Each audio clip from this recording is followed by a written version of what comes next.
अगला हम यहाँ पर एक चैप्टर नया है, आज आप लोग इसको पढ़िए।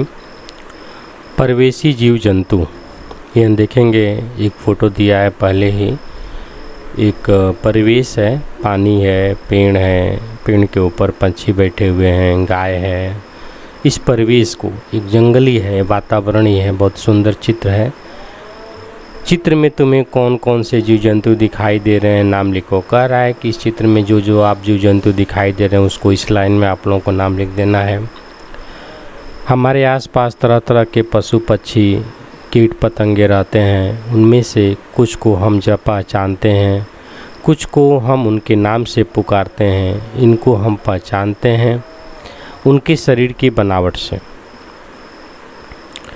कुछ को हम रंग से, पंख से, पंजे और चोंच से और बोली से हम पहचानते हैं, विभिन्न प्रकार की चीज़ों से। तो आगे हम देखेंगे इसको। हर प्रकार के जीव जंतु बनावट, आकार आदि में एक दूसरे से अलग होते हैं। किसी का आकार बड़ा होता है, किसी का छोटा। कोई चलते हैं, कोई रेंगते हैं, कुछ उड़ते हैं तो कुछ कूदते हैं, कुछ फुदक फुदक कर चलते हैं। सभी जीव जंतुओं की बोलियां भी अलग अलग होती हैं। इन्हीं भिन्नताओं के आधार पर हम इन्हें जानते और पहचानते हैं। अगला है पक्षियों को उनके रंग, पंजों और चोंच व पंखों की बनावट से पहचाना जा सकता है। पक्षियों को उनके रंग, पंजों, चोंच व पंखों की बनावट से पहचाना जा सकता है। यहाँ पर दिया है जीव जंतुओं की सूची बनाना है आपको। चलने वाले जितने जीव हैं उनको लिख दीजिएगा। कूदने वाले कितने हैं, रेंगने वाले कितने हैं और उड़ने वाले कितने हैं। ठीक है।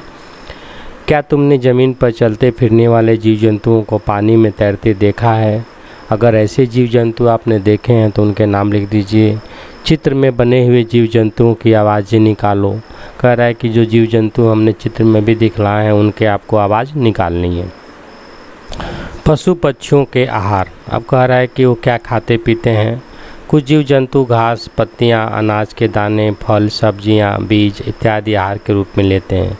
ये शाकाहारी कहलाते हैं। कुछ जीव जंतु मांस को आहार के रूप में लेते हैं। ये मांसाहारी कहलाते हैं। फल, मांस, कीट पतंगे, घास, पत्तियां, अनाज के दाने आदि सभी प्रकार का भोजन लेने वाले जंतु सर्वाहारी कहलाते हैं। तो शाकाहारी, मांसाहारी और सर्वाहारी 3 प्रकार के आहार हो गए जो जीव जंतु लेते हैं। ऐसे जीव जंतुओं के नाम लिखो जिनके आहार हैं। देखिए यहाँ पर दिया है, जिनके आहार फल, सब्जियां, अनाज के दाने, बीज, घास हैं उनको शाकाहारी कहेंगे। मांस खाने वाले को मांसाहारी कहेंगे। और ऐसे जीव जंतु जो फल, सब्जियां, मांस, कीट पतंगे, अनाज के दाने और घास खाते हैं क्या कहेंगे? सर्वाहारी।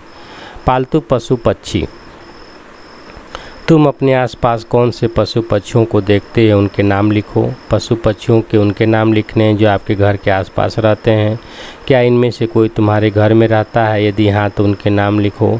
ऐसे पशु पक्षियों के नाम लिखिए जो आपके घर में रहते हैं।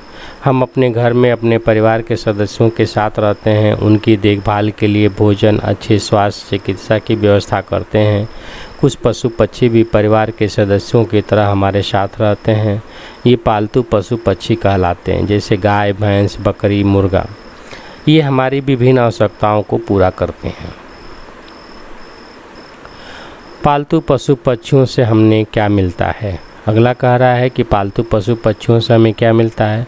तो पालतू पशु पक्षियों का नाम लिख दीजिएगा और क्या देते हैं। जैसे मुर्गी है तो अंडा देती है ना। बकरी है तो क्या देती है? दूध देती है, मांस देती है, मिलता है उससे। ये सब चीज़ें आप लोग लिख लीजिएगा। पशु पक्षियों की देखभाल,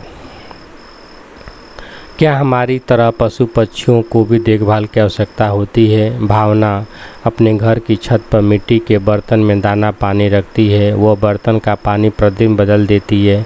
इससे पानी दूषित नहीं होता है। बताओ, अब आप बताइए, भावना अपने घर की छत पर दाना पानी क्यों रखती है? क्या तुम अपने घर के बाहर या छत पर दाना पानी रखते हो? तुम उस पानी को स्वच्छ रखने के लिए क्या करते हो? पशु पक्षी अपने भोजन, आवास व सुरक्षा के लिए हम पर निर्भर होते हैं। इसलिए यह आवश्यक है कि हम उनकी देखभाल करें। हमें पशु पक्षियों के आवास की व्यवस्था करनी चाहिए, उनको भोजन देना चाहिए, पालतू पशु पक्षियों की साफ सफाई पर विशेष ध्यान देना चाहिए, इनका नियमित रूप से टीकाकरण करवाना चाहिए। अगला है, इसे भी थोड़ा जानिए। आजकल पशु पक्षियों की संख्या लगातार घटती जा रही है। इनकी देखभाल और सुरक्षा के लिए ऐसे स्थान बनाए गए हैं जहां ये सुरक्षित रह सकें। इससे हमारे पर्यावरण में संतुलन बना रहता है। यदि तुम्हारे घर में पशु पक्षियों को पाला गया है तो उनके खाने पीने की व्यवस्था कौन करता है और कैसे, यहाँ पर आपको इस लाइन में लिख देना है।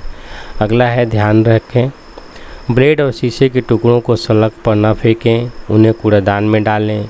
इन वस्तुओं से पशु पक्षियों को चोट लग सकती है। घर के कूड़े को पॉलीथीन में बांधकर सड़क पर नहीं फेंकना चाहिए। पॉलीथीन खाने से पक्षियों को नुकसान पहुंचता है। मनुष्य, पेड़ पौधे एवं पशु पक्षियों की पारस्परिक निर्भरता है। यहाँ पर सोचो और लिखो, अगर पेड़ पौधे न हो तो क्या होगा। ये टॉपिक आपको दिया गया है, सोचिएगा और इस पर लिखना है आपको। पेड़ पौधों से हमें तथा पशु पक्षियों को भोजन मिलता है। विभिन्न पशु पक्षी पेड़ पौधों पर अपना आवास बनाते हैं। ये हमारे पर्यावरण के लिए लाभदायक होते हैं। हमें अधिक से अधिक पेड़ पौधे लगाने चाहिए। इस प्रकार ये टॉपिक समाप्त हुआ। अब आप लोग इसके प्रश्न उत्तर थोड़ा देख लीजिए। दिया है, जीव जंतुओं के नाम लिखो जिन चोंच वाले, पूंछ वाले और सींग वाले। ऐसे जीव जंतु हैं, 3 कॉलम बनाइएगा। चोंच वाले जंतुओं के नाम, पूंछ वाले और सींग वाले अलग अलग लिख दीजिएगा। किन्हीं 2 जंतुओं के नाम लिखो जो पानी में रहते हैं। पानी में रहने वाले जीव जंतुओं के नाम लिखना है। ऐसे 3 पक्षियों के नाम लिखो जिनमें 1 से अधिक रंग होते हैं। ठीक है, हमें पशु पक्षियों की देखभाल क्यों करनी चाहिए, बहुत आसानी से आप लोग लिख लेंगे। इस प्रकार चैप्टर समाप्त हुआ। धन्यवाद।